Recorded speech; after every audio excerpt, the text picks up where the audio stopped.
My baby dolls, we are back again, another episode of Genesis. As always, I am your host, Ian Kahanowitz, and today we focus on one of my favorite topics in baseball, the Negro Leagues, and boy, do I have a show for you folks.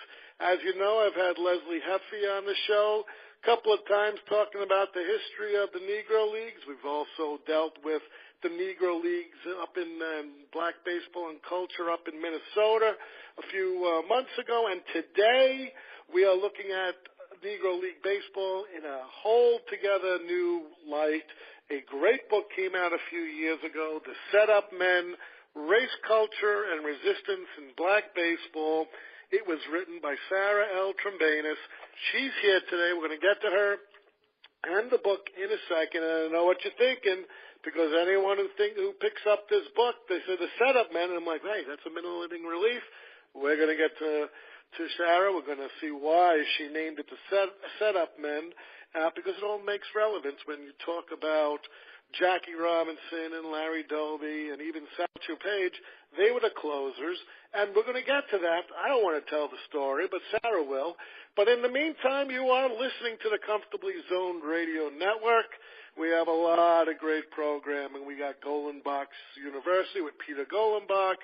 We got Hal Bach and Golenbach on another show on Vintage Sports. We got Bill Kashadas, the Philadelphia Phillies guru with Philadelphia baseball, past, present, and future. And with the Philadelphia show, we're not only talking about the Phillies, but we're talking about probably the most winning team of that city, which were, of course, the Philadelphia Athletics under Connie Mack. For about 60 years, he won about 5 World Series at 2 different intervals. But you know some folks, we also talk about the Philadelphia Stars, Negro League Ball, and of course I love those shows, and sometimes they have me on it, so look for me there. We also have Oakland A's baseball with, of course, Charlie O's niece, Nancy Finley, and she and our wonderful producer, Ralph Tycho, the Zigzag Man. They get together every week, and they do a little exploring of Oakland A's baseball history and what goes on there. Hey, Dave Nemec, renowned author and baseball trivia guru, he's on the air with Alan Blumpkin, and they have their show every Thursday at 4 in the afternoon, and normally I'm on that show, but my kids are growing up, and of course, you know, I love raising 2 boys, same age at once, so homework now takes precedence over me being a guest on their, permanent guest on their show. But I still encourage you to tune in and listen to Dave Nemec's old-time baseball and trivia, because, of course, you're going to learn a lot. And, of course, you got Mark and Mark in the midday, and we're talking about Mark Weiss, who's a fixture on the Comfortably Zoned Radio Network, and we're talking about Mark Littell. And, of course, I can't begin to tell you how great Mark Littell is.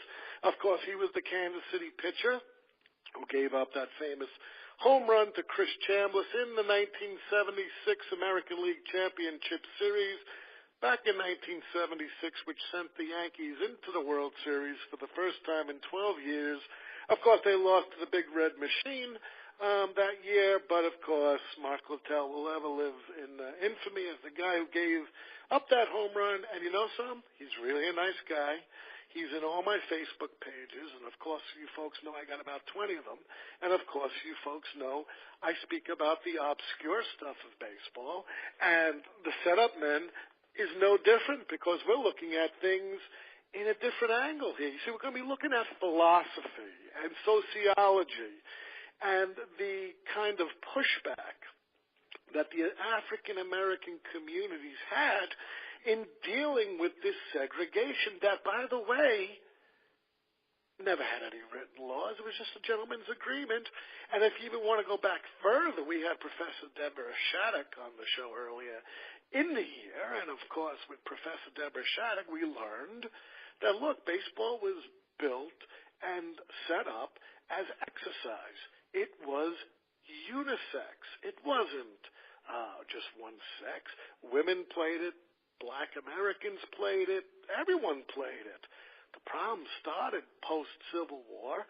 No difference with the African Americans. Most of the book here is centered around the racism and the Jim Crow laws which occurred from, say, post-Reconstruction. So we'll talk about, say, 1880s, when all this stuff happened with Cap Anson, all the way right up to the part, and even after Jackie Robinson, because even when baseball was integrated, as most of you know, the owners were slow on taking on African-American players, and there were a few states in the South that barred, even after Jackie, that barred integration of minor league teams and local teams. And, of course, we're going to get to that. But, Sarah Trembanis, she is an associate professor, although I'll ask her when she comes on because, she changed the position of history at the Immaculata University in Pennsylvania. She lives in Newark, Delaware. Now, you see, that's weird, there's Newark, New Jersey. I've been, again, growing up in Brooklyn, I always knew of Newark. Don't go there until they built this new Prudential Center, then go to the Devils games. But living up here in Boston, we'll talk about Newark, Delaware. We'll talk about Immaculata University. Hey, without any further ado, welcome to the show, Sarah. Hi, thanks, Ian. I'm really excited to be here and to chat about my book. Oh, I'm excited to have you. Now, we mentioned earlier before the show you got a new position. What's going on here? Full professor? No, not quite that yet. But I'm actually still an associate professor, but I've changed institutions. I'm now at the University of Delaware. Now you're at the University of Delaware. How do you like that? I love it. It's fantastic to be a blue hen and nice to have a shorter commute, which I very much enjoy. So I'm very happy to be at UD now. Now let me ask you this: how far are you from the Del Water Gap? I know that runs through Jersey and stuff. Where's Newark, Delaware, in the scheme of things, and probably what is the smallest state besides Rhode Island? Yeah, we're almost the smallest. My daughter always says she wishes we were because it would give us something to hang our hats on, other than being the first state. But Newark, Delaware is actually right next door to Wilmington, Delaware. So we're in that northern part of the state, very close to the Maryland and Pennsylvania border and eyesight almost of New Jersey. So we're right there at that corner of Delaware. Hey, you're like me. See, with me, I live in a place called North Attleboro, Massachusetts. My family still lives in Brooklyn, New York, but of course going through New York, so you could drive 10 hours and still not leave the city. With me, you could take a baseball, throw it over my backyard, and you'll be in Rhode Island, which is the smallest state in the Union. Yes, it is. So, indeed. Which I live right here, so I can tell you, Delaware. But, geographically, you come from a place, Pennsylvania. Philadelphia was instrumental with African-American baseball. It probably was the most popular when you look back in history and take a look at it. Now, let me ask you this: how did you get interested in this whole Negro League and black culture, thing that happened in the 1800s, well into the 1900s? Sure. So I got interested. I was always a baseball fan growing up as a child. Baseball was really important to me and to my family. We spent a lot of summer nights watching baseball games. And as I went through graduate school, I found that I was really interested in how people understood identity and how they understood their place in the world in terms of culture and these larger forces. So I, was studying and looking broadly at different issues. I actually started off researching a lot into the American eugenics movement, which was incredibly upsetting and depressing. And when I was looking for a dissertation topic, I got the very good advice to look for something that I was passionately interested in, and for me that was baseball. So I started looking through everything I had been studying with a different perspective and thinking about where baseball was missing and the gaps of what was being written, and decided that there was a story that needed to be told about the culture of black baseball. Well, this is the thing. You go back in time and you use all this wonderful stuff like the half-century magazines and all these periodicals that have been long gone. Like, what is this? One of the things here, you had a picture, let's see what it's called here, the Darktown Comics. And I'm like, My God, she's gone way back in time to see culturally how it differs, how racism differed in the media, as well as what was portrayed by white media. The two literally came to a head against each other on what black people's position in society was. And let's talk a little bit about that. Oh, absolutely. So I think when you look at these periodicals and look at the ways in which they're portraying race and athletic ability, and that these white-owned periodicals and the Courier and Ives published print of the Darktown series, the way in which they're reinforcing these racist stereotypes versus the work that the black press is doing. And we tend to talk about the black press as this advocate press in a way that makes that sound problematic. But at the same time, the white periodicals are working to advance, in many cases, these white supremacist ideas and this racist ideology. So these two things are coming into conflict, particularly in the 1930s when Negro League Baseball, black baseball, really starts to have a broader audience, or at least broader recognition in the larger culture. And what's interesting? What's interesting here is I love the cover stuff that you put in. You put in Half Century magazine, and it's from July of 1917. You got Grandpa over here, a Negro League Negro man here. It doesn't look very, very endearing, opposed to the Collier's National Weekly, where you got smiling white folks. It looks like a lot of fun. The two contrast each other in so many ways. Yes.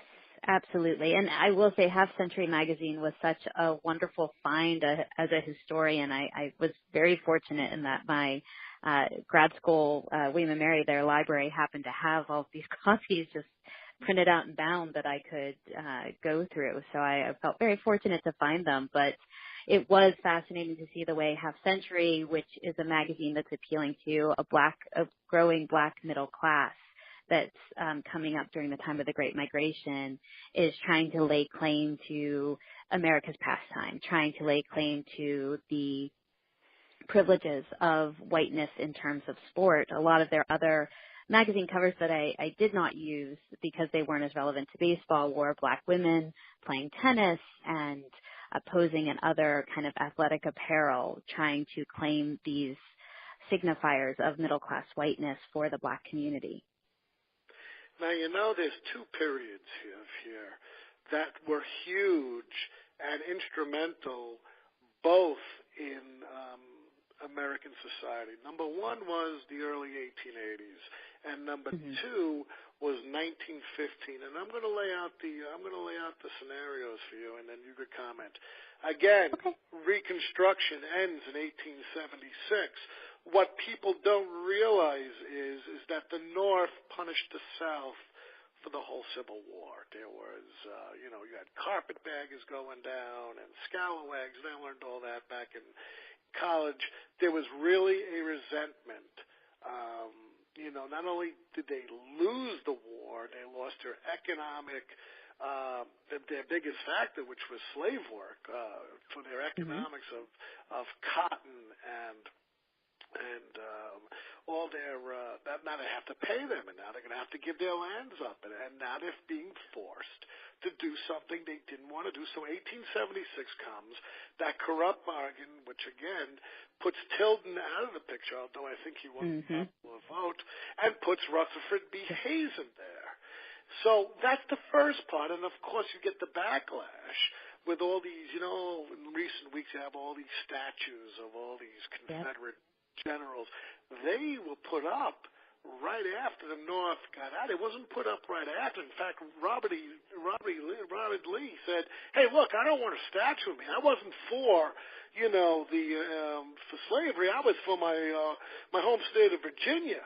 And he didn't want any of that, and a lot of them didn't others. But people put it up in defiance of saying, "Look, we might have lost the war, but hey, Jim Crow is well and nigh, and these are our heroes.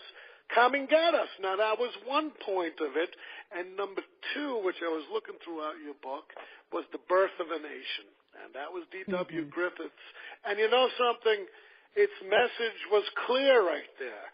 It began the rise of the Ku Klux Klan again for the second time since Reconstruction and post-Reconstruction because it glorified the Ku Klux Klan. 50 years after the Civil War, we have a resurgence of this whole anti-African and now anti-Jew and anti-Catholics, because now the KKK is standing for no Catholics with a K, no Kikes, which are Jews with a K, and no Coons, which continue to be with the African Americans. And the birth of a nation popularized the Ku Klux Klan. They had the biggest membership turnout, and they even marched on Washington in the 1920s. Now let's talk about first the 1880s, what was going on here in baseball, and what eventually happened that caused the gentleman's agreement. Oh, sure. So, it's a very good point. I've been thinking a lot about the same things. As you might imagine, I'm teaching U.S. history and talking to students about the debate over the Confederate monuments and the ways in which so many of them were erected in the 1890s, to reinforce Jim Crow and as part of this reclamation of the lost cause.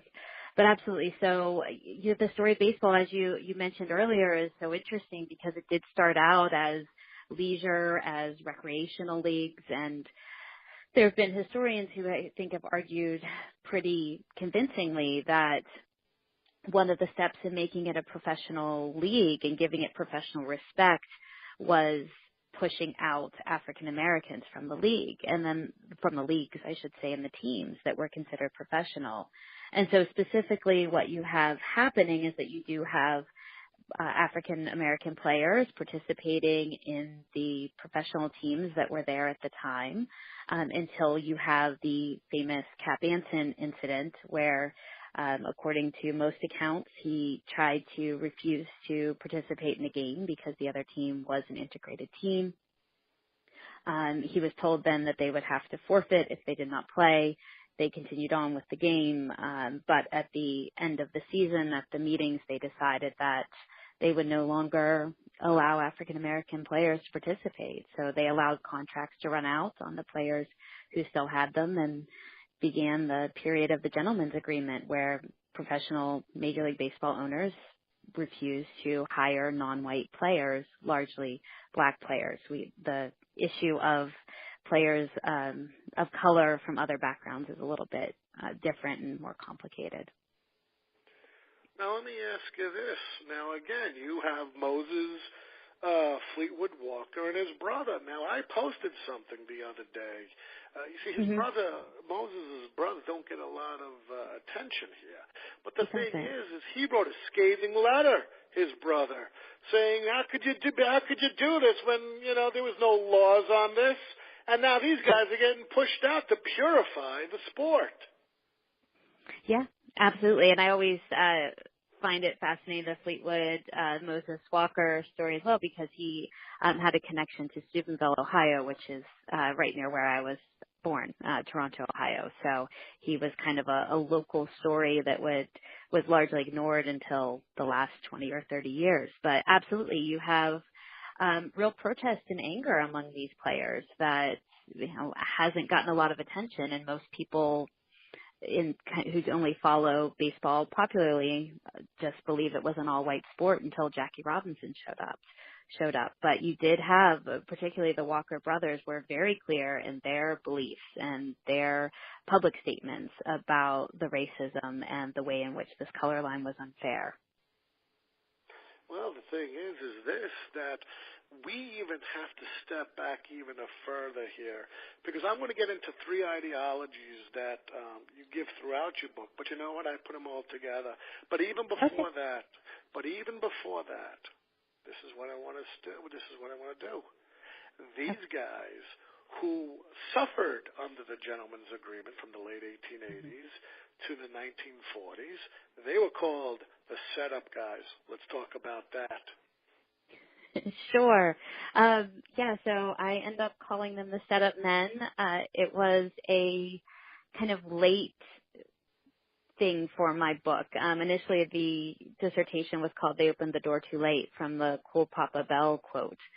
but my publisher did not particularly want that as the title.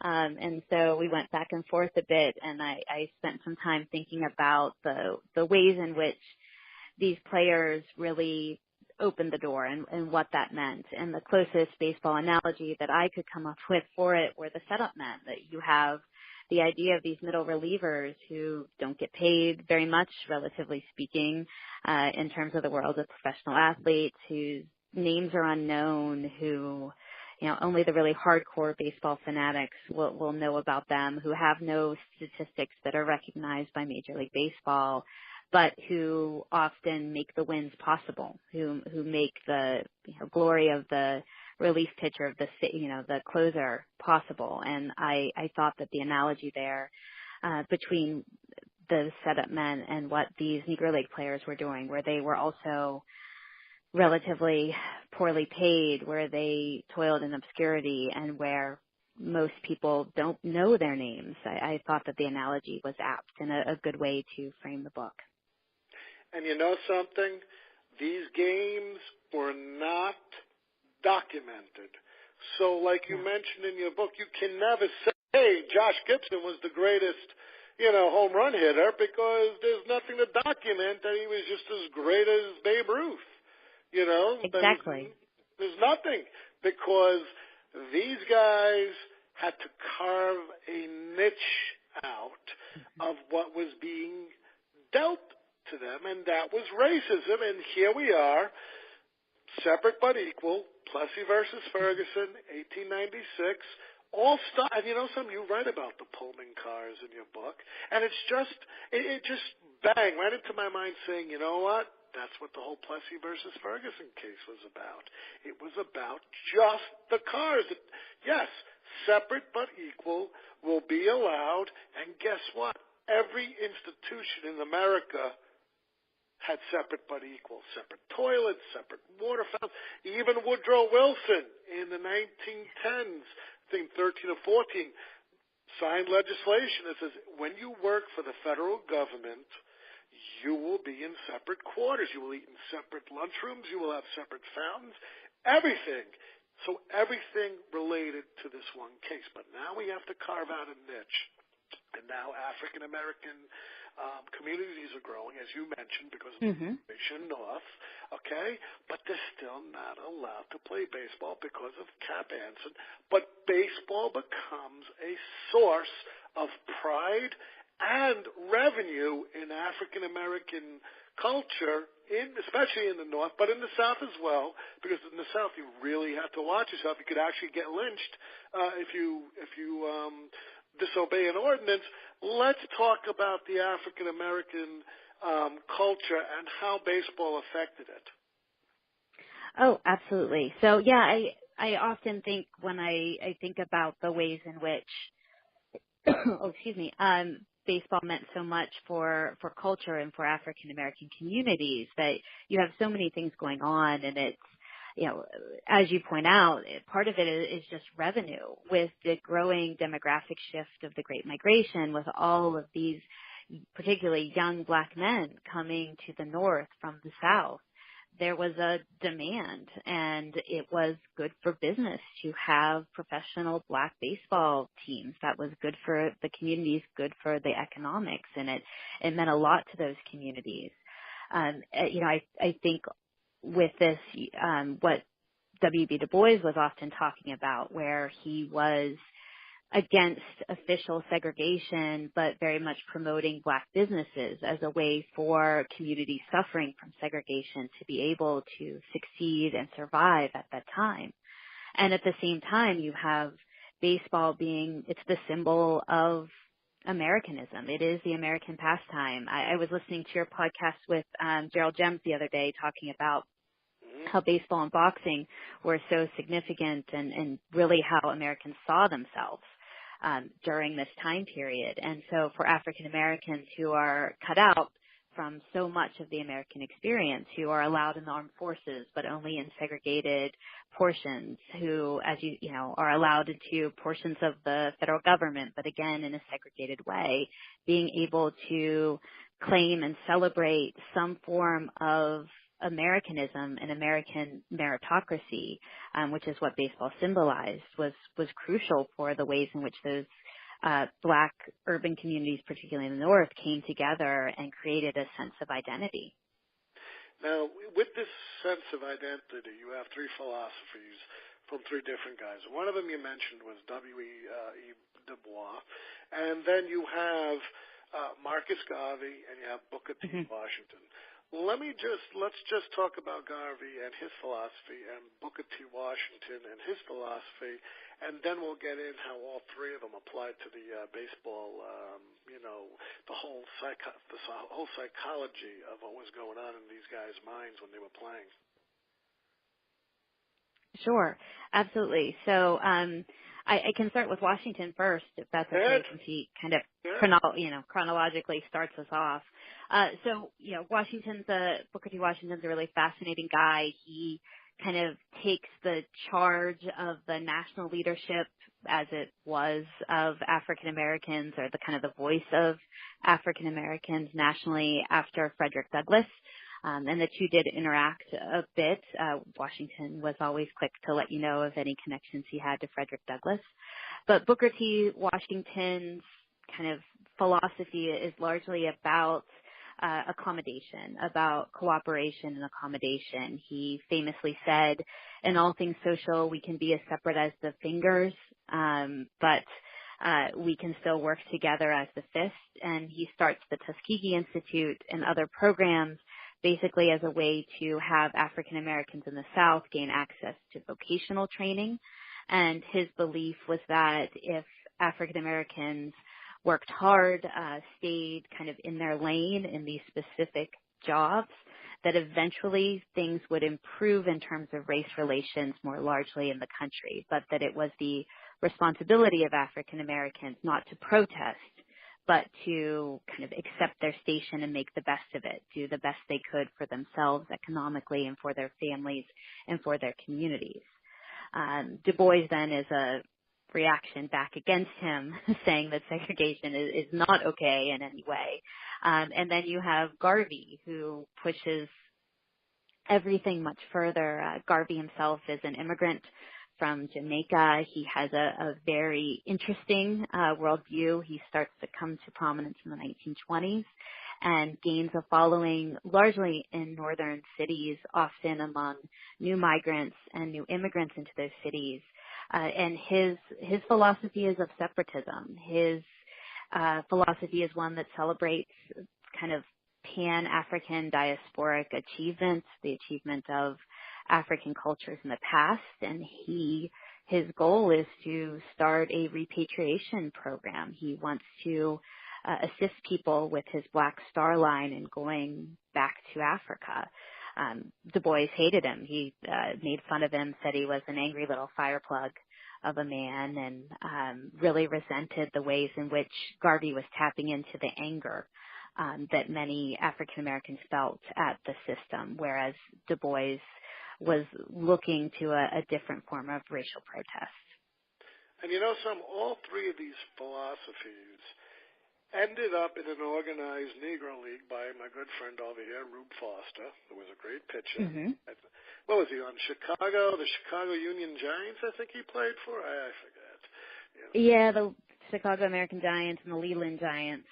And then you had Gus Greenlee, who was heavily invested in the stuff, and they brought this kind of organized baseball because of the sandlots, because of the love of baseball, and because of the three different philosophies saying, well, look, we're going to have, these were the cards that were dealt to us. We're going to have to work within these parameters and create our own societies and our own games and, get economic benefit of what the black man does, not what the white man does. Which philosophy out of those three do you think was most adopted by the organized Negro League? I think they were more Du Boisian than anything else. How do I want to put this? In the ways in which Du Bois really took the ideas, he wasn't divorced in the 20s when the Negro Leagues are starting, from the idea of respectability and kind of this notion that anyone in the spotlight should be a race ambassador, a race man.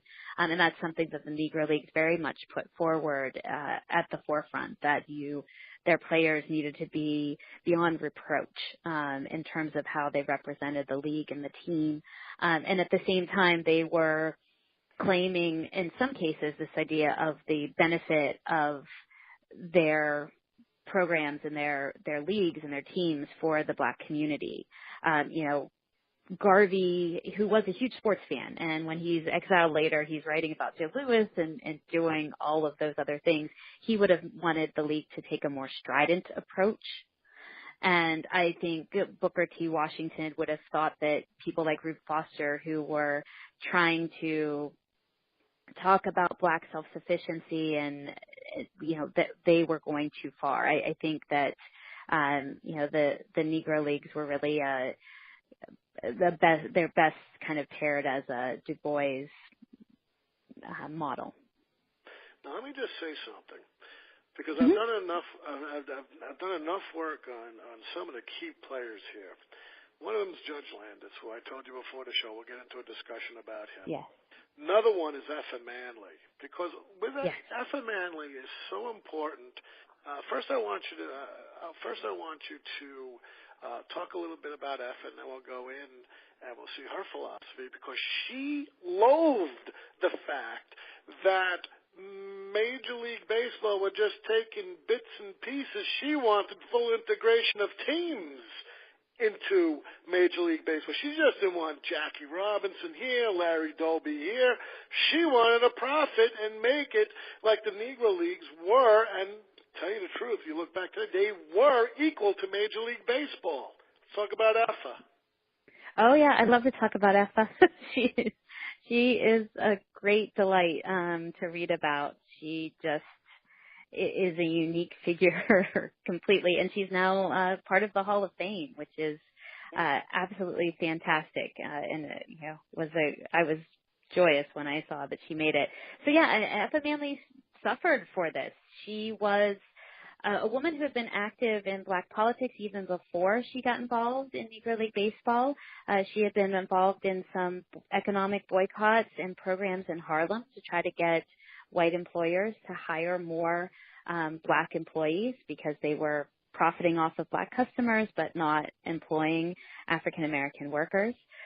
She meets her husband-to-be, Abe Manley, and I believe in 1934, 35. They get married in 35. They meet at a New York Yankees game, so baseball was there from the start. And she becomes involved in his baseball interests in the New York Eagles and then the Brooklyn Eagles. I may have flipped which way they went, or the timing. I apologize. They went to Newark after Brooklyn. They ended up in Jersey. Sorry. Yeah. I couldn't remember which order. So she basically ran his baseball interest. She kind of ran the team and the business aspect of it. And when integration happened, she was one of the biggest critics, which was not a popular position to take. The idea, most Negro League owners were put under pressure to be quiet, go along with this, because it was finally integration. It was for the greater good. But she complained that she wasn't being fairly compensated for the loss of her players, that the Negro League teams and the managers and owners weren't being respected, and that integration wasn't moving fast enough or thoroughly enough. And, she got a lot of heat for that. It was not a welcome position to take. You know something? When we look back in the history books and stuff, Effa was absolutely right, because as these players moved to the Major League Baseball, the Negro Leagues began to die. One of the biggest resources and representatives of the African American culture from Jim Crow was fading, and along with the fading came almost like a vulnerability to these communities because they were going away. And at the same time, you had the civil rights movement, which pretty much took place throughout the 50s and early 60s as the Negro Leagues began to die. So Effa was absolutely right. She saw what many others could not see, and that is, yes, we're integrating, but we're only integrating partially, not wholeheartedly. Right. Absolutely. And I think she also was a representative of Black businesses who were also afraid to speak out. The Black businesses that supported the Negro Leagues that were in the domino effect of integration who lost economically, and she used her platform to speak for them. They suffered because of this. Now, like the Supreme Court of the United States, this is great. I mean, you know something? When I got folks like you on the show, when you write this great stuff, I mean, I get chills, You could probably tell I love talking about this stuff, It's just learning for everybody who listens to my show. And you listened to my show with Gerald Jens, and he was a Vietnam veteran. He went back, he did his homework. You mentioned Jack Johnson. Boxing and baseball were the two biggest sports in the first half of the century. But let's talk about Jack Johnson before I get into Landis and a little-known law, which not a lot of people know about. I did not see it in your book, the Ives Quinn Anti-Discrimination Law of 1945. But let's get into Jack Johnson. He won, and now the white community is up in arms. What's going on here? Yeah, I mean, Jack Johnson knew how to get everybody up in arms. It was certainly part of his skill set and appeal. So yeah, Jack Johnson, he was a magnificent heavyweight boxer who was Black, and that was a huge impediment for him. He was unable to get title matches because of it. He finally does manage to win the title, but even that is called into question because the previous heavyweight champion holder, Jim Jeffries, had retired because he wouldn't face him. And so he comes out of retirement, and Jack Johnson has his way with him pretty forcefully, and becomes the kind of undisputed Black champion. And he was unwilling to live up to the ideals of Black respectability that were demanded at the time, not only by white society, but by Black society too. Black leaders like Du Bois and others really distrusted and resented the ways in which Johnson would not curtail his personal behavior in order to fit the mold of a race man. He dated white women. He spent a lot of money and displayed it pretty flashily. And there was a lot of blowback for that, particularly in that he was targeted as a violator of the Mann Act, which was the White Slave Traffic Act, which said that you could not take a white woman across state lines for immoral purposes. And there was not much of a case against him, but he was still found guilty and ended up fleeing the country and living in exile for a while. I love that. It becomes, it's funny. It's like, this becomes like interstate commerce or something, and yet baseball's not interstate commerce. You can't play in two different cities, right? Because of the Federal League, and the antitrust laws don't apply to baseball. But you'll be prosecuted for taking a white woman across the border from Nebraska to Oklahoma or something, and you'll be even if she's going willingly. Yeah. Yeah, and you know something? Satchel Paige did it, right? Yes. Yes. Yeah. So you write in your book, and I had the author on my show earlier this year and 2 years ago, Tom Dunkel. It's a fascinating book on colorblind about the integrated team on Bismarck, and they what were they called? The Bismarck. I forgot his name. The Jewish guy who put it together. What was his name again? Oh gosh, and you're gonna test my memory as well. I'm sorry. Yeah, It's not coming to well, me anyway, quickly enough. he integrated the team. And Mm-hmm. you had Satchel, you had double duty Radcliffe on the team. You had Yes. a whole bunch of others. And you know some? He was the highest paid player pretty much at the time, good old Satchel. And guess what? He's riding around in a brand new car with his zoot suit in his hand. He's riding around with white women. Yes, he was, and many women. So Yeah, good for Satch, right? I mean, Yeah. hey, good for him. Now, this is what I want to say here. This is what's leading into my dissertation here. Now, Mm-hmm. in 1945, I'm not sure if you're aware. You probably are. You've done your homework. The Ides-Quinn Anti-Discrimination Law. Have you heard of that? I have not. I'm embarrassed to say. All right. Well, yeah, this is why we all go to school. Your book brings out some great subjects. Now, this is what goes on. Because I'm going to send you all this. You're going to give me your email after the show, and I'm going to send you this. Sure. And because everyone learns. I learned. We all.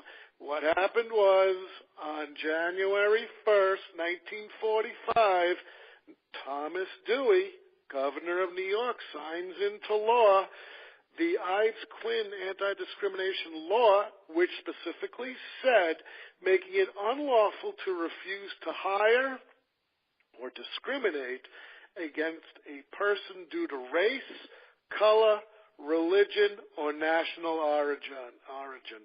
Now, when Happy Chandler, who was commissioner at the time, now he saw, look, now's the time, and he even commented on it. Now, at the same time, Branch Rickey went out.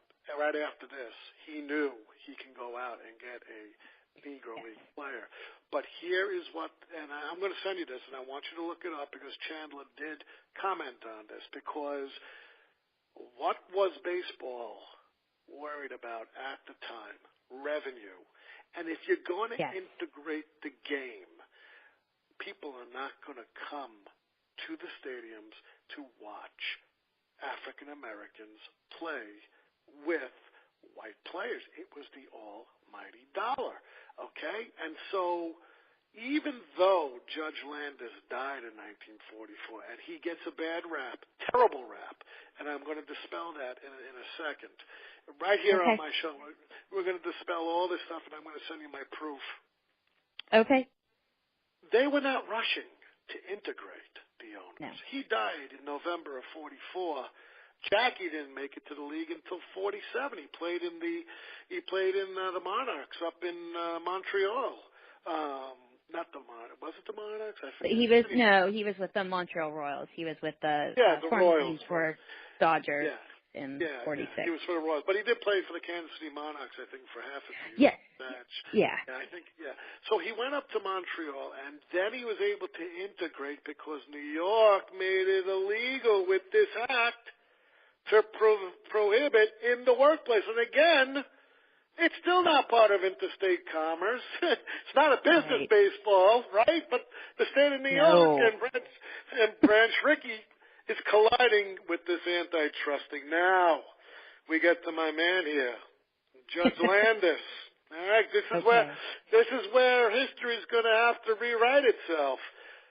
It was by an article by a man called Norman Macht in the edition in 2009 for Sabre. I'm even going to tell people here, Summer, Volume 38, Summer 2009, number 1. This was published in Sabre that year, and two things are being held against Landis here, okay?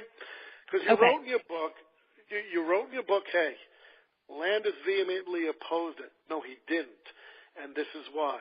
There's two charges against Landis. He was solely or primarily responsible for preventing blacks from playing in the major leagues, and two, as the czar of baseball, he had the power to force club owners to sign Negro leaguers. In your research, what did you come up about Landis? In my research, a lot of what I was reading for the black press and what they were saying about Kennesaw Mountain Landis, which was certainly not positive. They saw him as the ultimate protector of the white owners who did not want to integrate, that he was giving them cover, serving as their defender, and allowing this unwritten rule to continue by denying that there was a rule, by giving lie to that idea, and he came under a lot of fire from the black press and from players for refusing to authorize barnstorming tours and not allowing, according to them, white Major League players to wear their uniforms during contests against black teams in the off-season, which they felt was one more way to try to delegitimize what was going on in the professional black leagues. Now, when Landis became commissioner, he totally disliked barnstorming. He told Babe Ruth, "Don't go through barnstorming. I'm going to bar you because no Major League player should represent baseball in, doing minor leagues. The chances of getting hurt will hurt not only your team, but revenue coming into Yankee Stadium where you're now a big star." And Ruth told him literally, "Let's go test you like I tested the National Commission." And he went, and he was suspended for the first 6 weeks of 1922, where he lost the home run race to Kenny Williams, little Kenny Williams off the St. Louis Browns. But Landis made a statement. Now, in your book, you wrote that Landis was so fuming that the major leaguers have lost to what he called the sandlotters. Right. Now, again, sure. There was no black people or black persons, sandlotters, and people get hung up on that the sandlotters, and I think Cool Papa Bell was instrumental in voicing his opinion, saying, they always promised us to come in, but they lied, and so he took Landis's comment as, we're all a bunch of sandlotters. Right. This is what I want to say about Landis. Let's look at his background. David Petruzza, who wrote pretty much the second definitive book of Landis, he actually goes back past, whereas J. Taylor Spink, who the Spink Award is the first biography back in the 40s, right after Landis had died, he goes back into Landis's his history. Now, again, Landis was born in Ohio. He was named after the famous battle that his father was a doctor, and back then you named your children after famous battles. So his name is Kennesaw Mountain, after the Battle of Kennesaw Mountain. But what people don't know was his grandfather and father were outspoken abolitionists. To even make it even more interesting, two of his brothers were elected to Congress in Indiana over Klan-backed candidates at a time when the Klan was strong and active, and very few politicians dared to speak out on the issue of prejudice. They did. Now listen to this. You talked about the black papers and stuff, giving him a negative light. Listen to this. Now, when Landis was criticized by some congressmen for remaining as a federal judge as well as the commissioner of baseball in 1921, which he gave up, I think, a few years later at the bench to just concentrate on baseball, he was praised by black preachers in Chicago for his leniency and fairness towards black youths brought before him. This editorial appeared in a black newspaper, the Chicago Advocate. The Chicago. Now, listen, in the article, and I quote, "Speaking for the entire race, wishes to extend to Judge Landis their appreciation for his fair and impartial justice handed out regardless of race or creed. We, the Negroes of this portion of the country, are thoroughly satisfied with the decisions of Judge Landis and have no fault whatever to find with them. All of the Negroes ever convicted by him have been proven guilty beyond a reasonable doubt." Now, Landis was 54 years old at a time. If he was a racist, he either had him fooled or he became one overnight, because there was no history in his. Now, how about this? The myth that he's an all-powerful dictator. And if he really was this all-powerful dictator, he would have instituted, leniency on integration. But this is what I want to say right here. Landis struggled to loosen the regulations by which Major League clubs could control the careers of players for periods as long as 9 years. He succeeded in reducing this term of control, which was made by slow advancement in the farm system, which he was against because he didn't want farm systems, and subsequent options by Major League clubs. Now, what's going on here is more than once, Landis said there was never any rule barring blacks. There was just a gentleman agreement. Right. And if you are bent on condemning Landis actually said this, and he said it more than once, and I'll quote Landis: If anybody wants to sign 1 or 25 Negro players, it is all right with me. That is the business of the manager and the club owners. The business of the commissioner is to interpret the rules and enforce them. Now, when he said this on July 17th, 1942, the African American ran the headline, Landis clears way, and you could look that up. Right, for owners yes. hired colored. Did you ever come up and hear about that? Yeah, that he had cleared the way. Yep, I did. But I mean, he did spend the 1920s and 1930s really never saying anything near to that, but instead saying that there was no rule. So I think by his public statements, until you get to that time period in the 1940s, you're not having any sort of endorsement of integration or opening the league up until that point in 1942. And I'm going to tell you the reasons why. Landis was a huge believer in popular sentiment and status quo. And I'm going to tell you, he ignored the court of law, which exonerated the 8 men of the Chicago Black Sox, and he said, that's fine for the law, but that's not going to happen here, because he saw baseball now as more corrupt than ever, and they're going to lose business. Now, you turn the clock 7 years ahead, and now you have the Dutch Leonard affair, whereby Dutch Leonard's accusing the 2 most popular people besides Babe Ruth in the sport, Ty Cobb, for Speaker of gambling 7 years earlier. Okay? Now what's happening is the popular sentiment is for Ty Cobb, Tris Speaker. He's already ruled on a bunch of people he threw out of baseball for gambling and fixing games. And in this case, Ban Johnson said, well, I don't care what the hell Landis does. I'm banning them. This is never going to get to Landis's desk, and it did. And there was this huge investigation, and every paper covered it when he released 100 pages of testimony. But Landis knew. Landis tried to use a popular legal philosophy called legal realism as opposed to legal formation. The difference between the two was realism was what we would say liberal justices are. They're going forward and they're trying to find a spot for the public sentiment of the day to make sure that the law applies. Whereas formation, you're just looking at the law in a book and saying, yep, no doubt about it.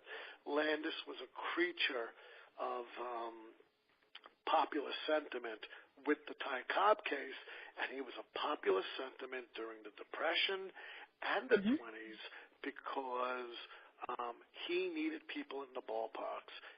Baseball was losing revenue, and it wasn't until America got back on its feet that Landis came out and said that. Sure. I don't doubt it. I mean, I think, if you look at both the history of baseball and you look at the history of filmmaking during this time, there was a belief that the economic interest was to keep these things as white as possible to make more money. There was this fear of both literally a Southern kind of box office or a Southern fandom that was going to, and Southern being kind of code for white and racist rather than just actually Southern, that would reject any sort of integration. And so it was economically in the best interest of Major League Baseball to stay as it was, which was segregated. I absolutely would agree with that. I don't know that I would then give him, I still find fault with it, allowing your business to stay segregated so that the bottom line is enriched. And because of the prevalence of racism, I think we can still look at that critically. Now, in the rebuttal, which was published along with that article I just read to you, Landis Baseball and Racism, Richard Crepeau challenges and says, look, as the leader of a major public institution, Landis, raised attempts to move that institution to desegregate. One can just argue, hey, he was a man of his times, and therefore his behavior is understandable. Yeah. Landis's problem, he argues, is just what you said. He had the power. He had the power to do this, but it goes back to me. He was a creature of status quo. Was he a racist? No more than any one of his contemporaries that lived through the time. But his failure to act puts this black mark on Landis's history. I don't think he vehemently opposed it as much as he was passive to the idea of, closing, this for the setup men because of the almighty dollar and because of public sentiment. And I've done enough research, and I think that puts Landis in a better light than just saying he was because look, you mentioned movies. You ever see the Jazz Singer with Al Jolson? Yes, I have. Yep. He sings Mammy. The first words ever spoken on the silver screen, he has a blackface on. Yes, right? he does. Yes, he How about does. Amos and Andy? And Andy. You got Charlie Chan with Matt Moreland running around there as the African American comic relief with the bulging eyes and the waiters and taxi drivers and all this. The whole sentiment of the day was, this is what what African Americans are relegated to. Gone with the Wind. You got Manny over there running around. Yeah. Your book touches upon all these different subjects, and it's something that's very dear to my heart. We're going to have to get you back onto the show because what did I tell you in the beginning? We could talk for hours, and we're going to have to continue this because I'm not done with this inquiry. But I have to end it now because time is running out. It went so fast. Well, this is what I tell people. You have other people who gave me a book. And, they do this, but do they do their homework? No, they don't, but I do. well, I appreciate it very much. This has been a joy. And it's going to get published next week. Now, hold on. I don't want you to go anywhere. What I'm going to do is I'm going to end the show. I'm going to speak to you afterwards, and, I'll send you, I got your email. I don't need it. I'll send you the articles that I have, and we'll make a date for another time that you're free, and we'll get you back on the show because I want to go through, the Cannibal Zulus I didn't touch on, and, and King Tut and all these guys, Turkey Stearns. These guys are my boys, Yes. They're the ones that provide the entertainment, for God's sakes, when, and the clash between what's bringing in money and African American, culture being joked about in a white way by African Americans. Very important topic we'll touch on next time. That sounds great. So hang on. This is how I ended. Folks, I had a great time with Sarah. I hope I just didn't, scare the hell out of you, because I scare the hell out of myself every time I wake up in the morning, I just can't believe these things cross my head. Well, anyway, she is very, very well researched. This has been a great show. You go out, you get the book, The Setup Men, Christmas is coming or whatever, Hanukkah and Kwanzaa, whatever it is your, holiday of choice. You come in, go get this book. It's a great read. We're going to have Sarah on probably before Christmas time. Holiday season will be politically correct. But until then, you have been listening to the Comfortably Zone Network. As always, I'm Ian Kahanowitz, in for Sarah. I gotta get this right. Trembanis. Yeah, Trembanis. See, even the past podcast, they even had a trouble with that name. But thank you for being on the show. And in the immortal words of Edward R. Murrow, folks, good night and good luck. We'll see you next time.